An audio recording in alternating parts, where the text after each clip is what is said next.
Kasih karunia dan damai sejahtera Allah Bapa kita dan anaknya Tuhan Yesus Kristus menyertai saudara. Amin.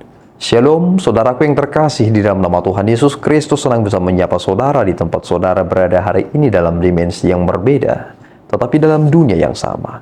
Sebagai insan yang diciptakan untuk Tuhan sebelum melakukan rangkaian aktivitas kita pada hari ini, marilah kita mengawalinya dengan memuliakan Tuhan lewat pujian kita dan mendengarkan firman Tuhan.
Pembacaan firman Tuhan pada hari ini tertulis dari 1 Tawarik 29 ayat 9. Begini bunyinya: bangsa itu bersukacita karena kerelaan mereka masing-masing, sebab dengan tulus hati mereka memberikan persembahan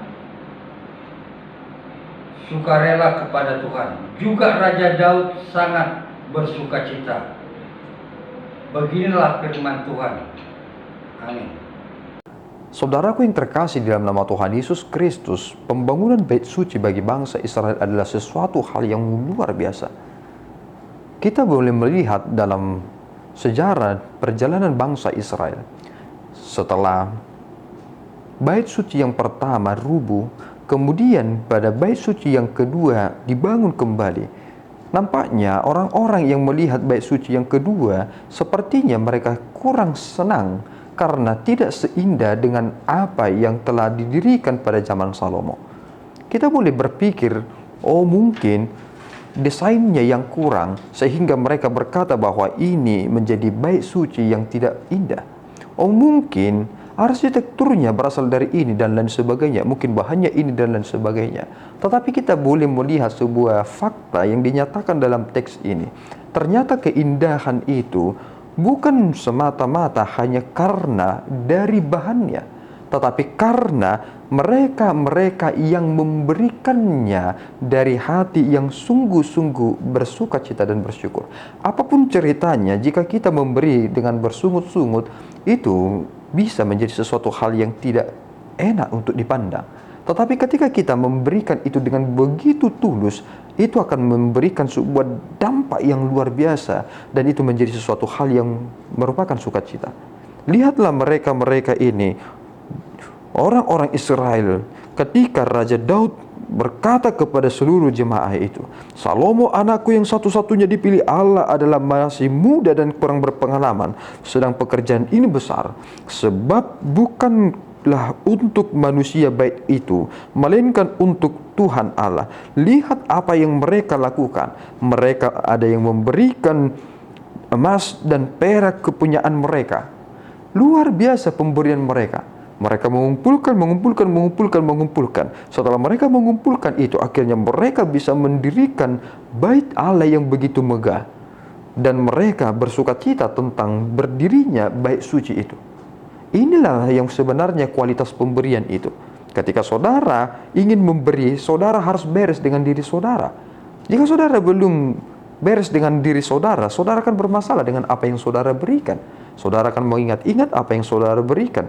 Ketika tidak sesuai dengan apa yang saudara inginkan dari apa yang saudara berikan, saudara mungkin akan menggerutu, saudara mungkin akan komplain dan lain sebagainya. Saudara menganggap bahwa yang saudara kerjakan itu tidak dihargai dan lain sebagainya. Malahan prinsip dalam hal memberi adalah, jika tangan kanan memberikan, hendaklah tangan kiri tidak mengetahui. Itu adalah bagian dari penyangkalan diri yang sangat penting. Tatkala kita melakukan hal-hal yang besar untuk Tuhan di bait sucinya, maka prinsip yang pertama kita harus kerjakan adalah, aku melupakan apa yang aku telah lakukan, tetapi aku tidak akan melupakan apa yang Tuhan telah lakukan kepadaku. Jika saudara melupakan apa yang saudara lakukan itu, saudara akan terus melakukan apa yang saudara harus lakukan. Tetapi jika saudara melupakan apa yang Tuhan lakukan kepada saudara, maka saudara akan lupa untuk melakukan sesuatu. Itu menjadi prinsip yang sangat penting dalam perjalanan kehidupan ini. Sehingga jika saudara sungguh-sungguh mencintai Tuhan, saudara akan mengerjakan hal-hal yang bisa saudara kerjakan. Tetapi jika saudara tidak mencintai Tuhan, saudara tidak tertarik untuk melakukan apa-apa untuknya. Terkadang ada orang yang berkata seperti ini, aku memiliki cinta yang besar, aku memiliki kasih yang besar. Tetapi sebenarnya dalam Alkitab dikatakan, karena begitu besar kasih Allah akan dunia ini, Ia mengaruniakan anaknya yang tunggal. Kita boleh memikirkan ini. Ternyata sesuatu hal itu nyata dan terjadi. Bukan kasih dalam perkataan, tetapi pengorbanan. Kita berkorban untuk ini semua. Orang-orang Israel berkorban ini untuk ini semua. Mereka mengumpulkan beberapa ribu talenta emas, 10.000 dirham dan lain sebagainya. Mereka berkorban. Tetapi yang menjadi penting adalah, apakah kita dapat berkorban seolah-olah itu bukan pengorbanan? Dan ketika kita telah berkorban, kita boleh melupakan itu. Kita akan bersuka cita dengan apa yang kita berikan. Orang akan sulit sekali untuk memberi karena dia tidak dapat mendapatkan atau memahami sesuatu hal yang bernilai. Orang yang sulit untuk mengucap syukur akan lebih sulit untuk memberikan yang terbaik. Tuhan Yesus memberkati kita berdoa. Ya Tuhan, kami bersyukur atas berkat-Mu. Terima kasih Bapa, Engkau telah mengajari kami terkait tentang cara kami memuliakan-Mu. Pemberian yang sesungguhnya adalah jika kami memberikannya dengan kerelaan hati, penuh dengan sukacita.